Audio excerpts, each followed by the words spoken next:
Hi అండి అందరికీ ఈరోజు మార్నింగ్ వీడియోతోటి మీ ముందుకు వచ్చేసాను అనమాట.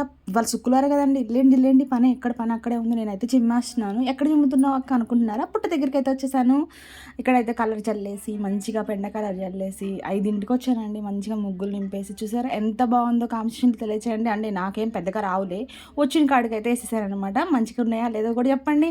ఇంక ఇంటికి వెళ్ళిపోదాం పండి. అక్కడ మళ్ళీ చిమ్మేసి ఊడిచేసి ముగ్గులు పెట్టాలా, మళ్ళీ వంట టైం అయిపోతుంది. పిల్లలు కాలేజీకి వెళ్తారు, సూర్య వచ్చేసి స్కూల్కి వెళ్తాడు. సూర్య కంటే కొంచెం లేట్, కానీ దుర్గాకి అయితే 7:30కే అనమాట. గబ్బగబ్బ అయితే ఆమెకు వంట చేయాలండి. ఆగం అంటే పొద్దున అయితే భలే ఆగం అవుతుందండి. మళ్ళీ 2:00కల్లా పని అంతా అయిపోతుంది. టైం అంతా వేస్ట్ అనిపిస్తుంది. అప్పుడైతే పొద్దునైతే నిజంగా ఎంత పని చేసినా ఇంకా అయిపోలేదు అనిపిస్తుంది. ఇంక ఈ పనులన్నీ సగ పెట్టుకొని దేవుడి గదిలోకి అయితే వచ్చేసానండి. ఈ పూజ చేసుకోకపోతే అసలు పిచ్చి లేస్తుంది అనమాట. నిజంగా పూజ చేసుకుంటే చాలా మనశ్శాంతి కూడా అనమాట. మా ఇంట్లో పూజ అయితే ఇలా జరిగింది. మీ ఇంట్లో పూజ ఎలా జరిగిందో కామెంట్ తెలియచేయండి. నచ్చితే ఒక లైక్